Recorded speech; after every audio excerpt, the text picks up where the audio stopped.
Guys, welcome to my YouTube channel Creative Learning. So, from today onwards, we are going to study about analogy. Analogy का topic पढ़ने से पहले we should know about the concept of verbal and non-verbal क्योंकि मैंने लिखा है verbal analogy. So, verbal means when you represent something using words, alphabets and numbers. मतलब किसी भी चीज़ को अगर हम कोई भी चीज़ किसी को बताना चाहते हैं तो वी यूज़ वर्ड्स. हमें वर्ड्स का यूज़ करना है, अल्फ़ाबेट्स का यूज़ करना है या नंबर्स का यूज़ करना है. और इसका अपोजिट जो है नॉन वर्बल. तो नॉन वर्बल हो गया to represent something using pictures and figures और ग्राफिक्स. किसी भी चीज़ को रिप्रेजेंट करना using pictures, figures and graphics. So today we will learn verbal analogy. तो इसकी डेफिनेशन देखते हैं. Analogy means a similarity or comparability between two things where both the things are related to each other in a certain way. Analogy का मतलब है किसी भी चीज़ को जब हम किसी भी चीज़ को कंपेयर करते हैं कि दो चीज़ों को या उनमें सिमिलैरिटी देखते हैं किसी भी दो चीज़ों में जो कि आपस में इंटर रिलेटेड हों किसी ना किसी कारण. ठीक है, कोई भी ऐसी दो चीज़ें जो आपस में रिलेट करें, जब हम उनको कंपेयर करते हैं तो हम क्या कर रहे होते हैं, हम एनालॉजी उनकी देख रहे होते हैं. ठीक है. So when there is a comparison between two things then it is an analogy. जब भी किसी दो चीज़ों में कंपैरिजन होगा वहाँ पे एनालॉजी होगी. और वर्बल एनालॉजी है तो मतलब यहाँ पे हम वर्ड्स, नंबर्स या अल्फ़ाबेट्स का यूज़ करेंगे. ठीक है. तो जैसे मैंने बोला रिलेटेड मतलब उन दोनों के बीच में आपस में रिलेशनशिप होगा. हम देखेंगे. अब आप भी कंफ्यूज हो रहे होगे कि रिलेशन किस किस टाइप के होते हैं.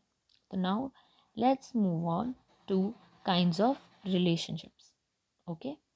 Our first kind of relationship is between quantity and unit. कोई भी क्वांटिटी और उसका यूनिट हमें क्या रिलेशनशिप बताता है. हम इसकी एग्जांपल ले लेते हैं.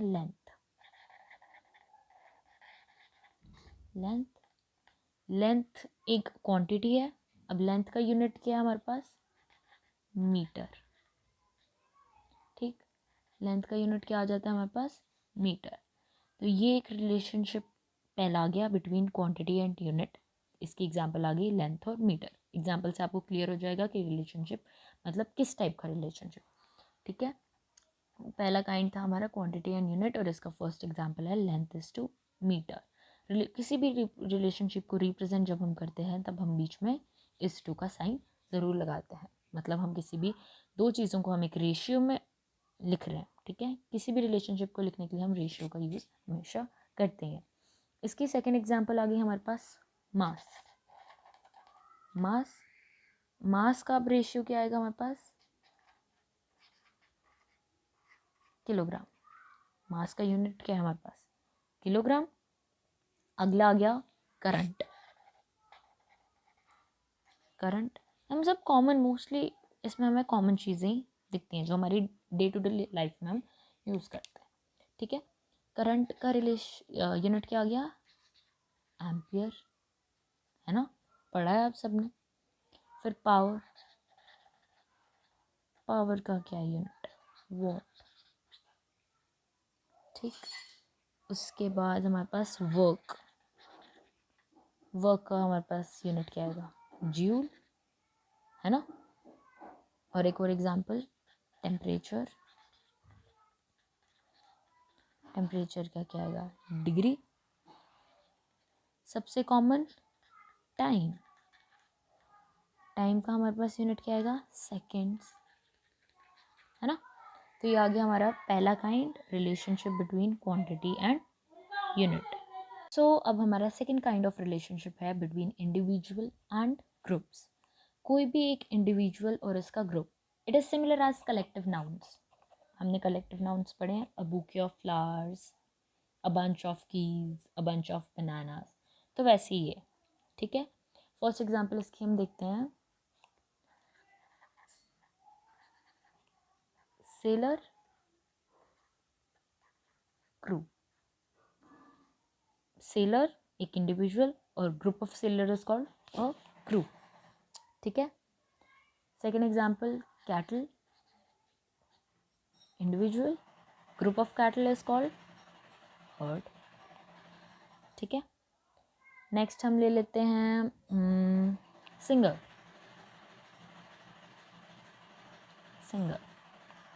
Singers individual, group of singers, chorus.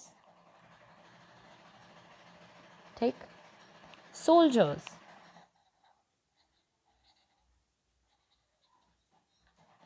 group of soldiers, army. है ना. Group of soldiers, army.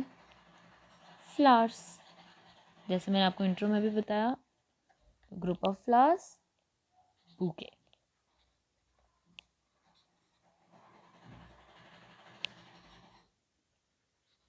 Group of flowers, bouquet. Next is artists. The group of artists is called a troupe. Group of artists is troupe. ठीक है. So these are some examples related to individual and group relations. So our third kind of relationship is animals and their young ones. Animals and their young ones means animals and their babies. First example is cow. Cow's babies, calf. Easy one. These relationships are so easy. Okay. Then hen babies, chicken. Dog is puppy. Lion, cub. Duck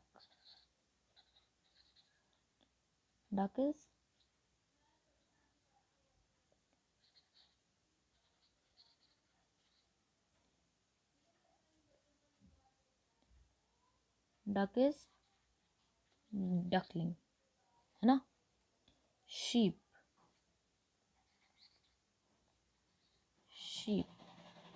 का आ गया हमारे पास lamb.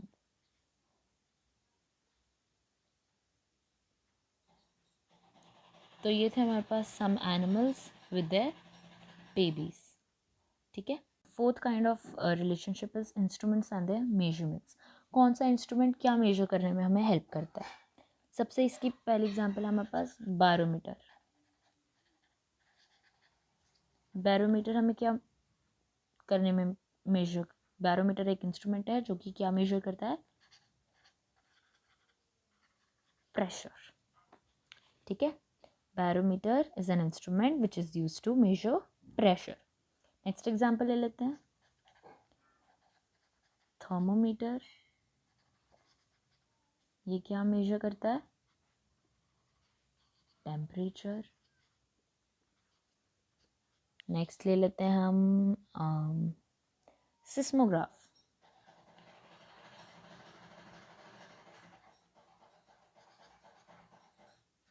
जो कि क्या major करता है, earthquake.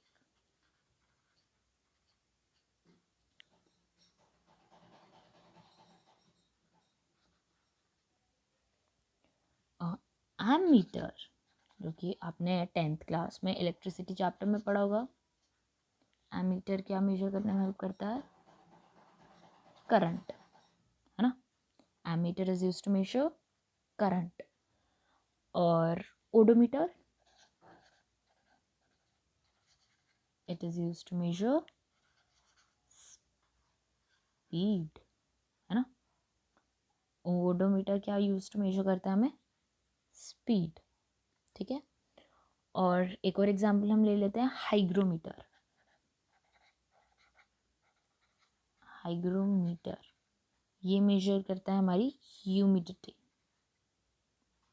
कितना humid है कितना नहीं है, ये सब मेजर करता है हाइग्रोमीटर. ठीक. इसके बाद next fifth number is male and female. Comparison between mails and females.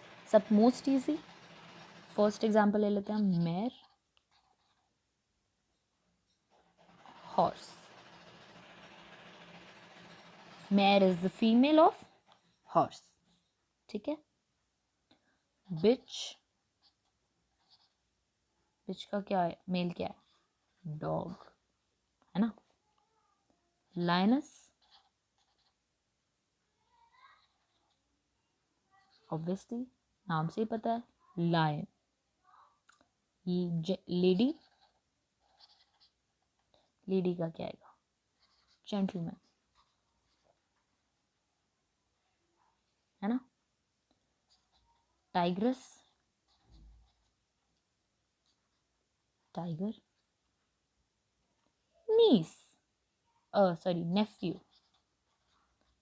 इसका है niece. ठीक है. ये हो गए कुछ मेल फीमेल की examples.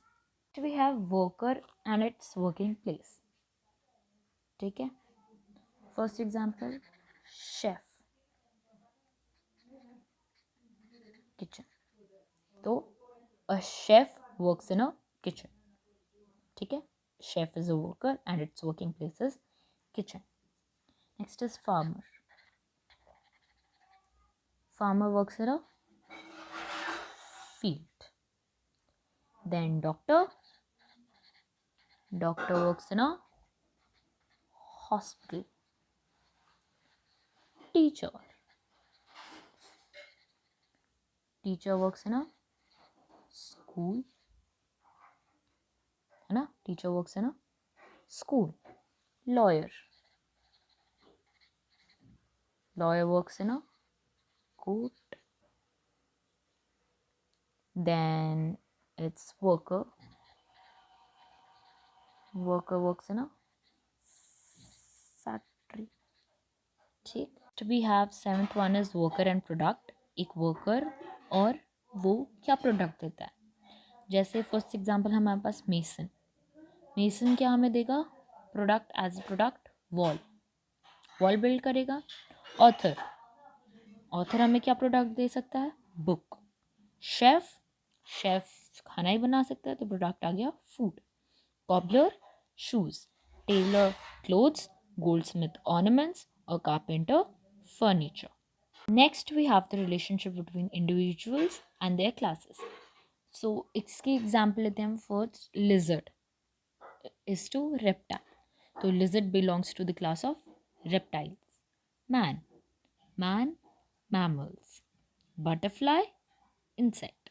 Ostrich, birds. Like this, you can take more examples. Okay? So next we have individuals and their dwelling place. एक individual और उसके रहने की जगह. First example is dog. A dog lives in a kennel. Lion, den. Fish, aquarium. Birds, aviary. Poultry, farm. Next we have study and topic. कौन से topic की study को हम क्या बोलते हैं? Ornithology is the study of birds. Seismology is the study of earthquakes. Cardiology heart. Botany plants. Next we have words and the synonyms. First example we have blend, mix. Blend means almost the same as mix. Thus, blend is the synonym of mix. Vacant, empty. House, home. Flaw, defect. Substitute, replace. Assign, allot. So next we have word and antonyms. So first we have attack and defend. Defend means the opposite of attack. Thus, defend is the antonym of attack. Fresh, stale. Best, worst. Sink, float. Deep, shallow. This comparison between worker and tool. So stethoscope is the tool used by doctor. Knife, chef. Pen, author. Gun, soldier. Next is tool and action. That is, which tool is used to do which action. First we have a needle is used for sewing. Knife is used for cutting. Gun, shooting. Pen, writing. And spade for digging. We have product and raw materials. First example is milk. Milk is the raw material which is used to make product, that is butter. Leather, shoes.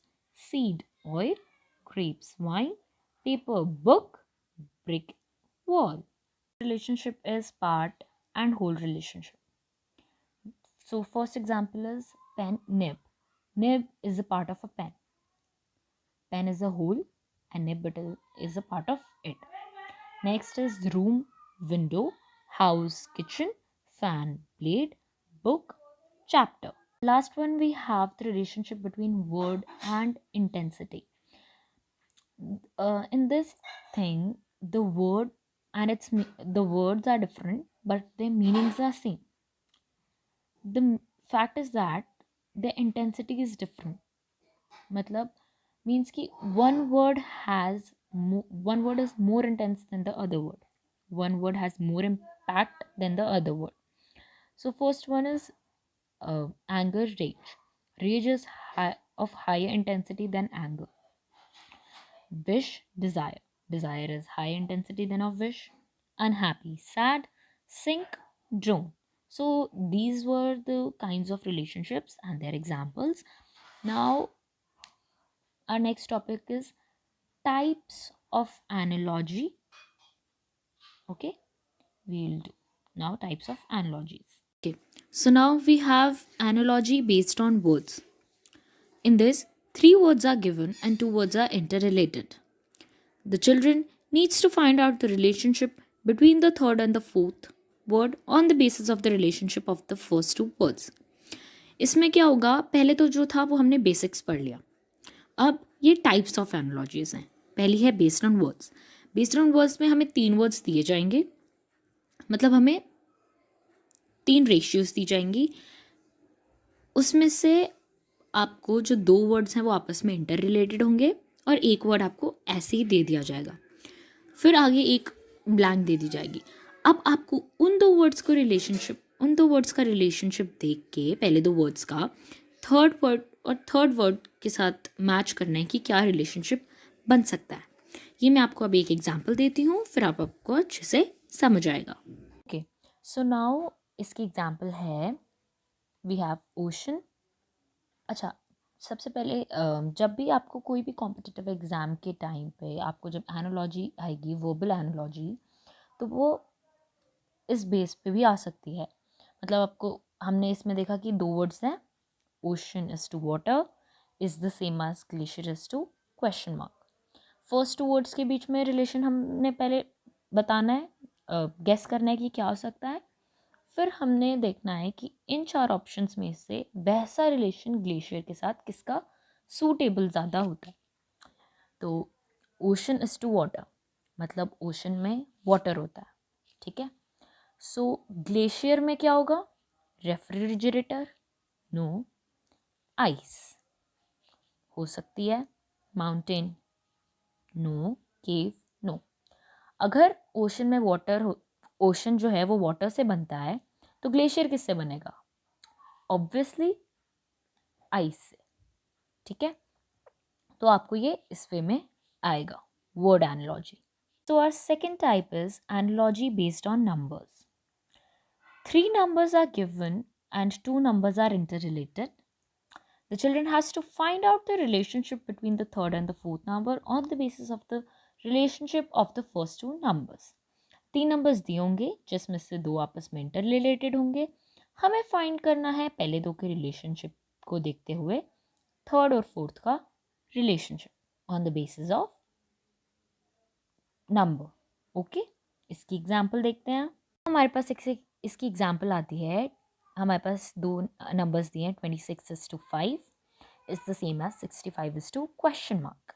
Options हैं 2, 3, 6 and 8. सो सबसे पहले हमें relationship find करना होगा between 26 is to 5. सो ये guess work पे होगा. तो हम देखते हैं 5 से रिलेट करते हैं 26 को. So 5 square is 25 plus 1 26.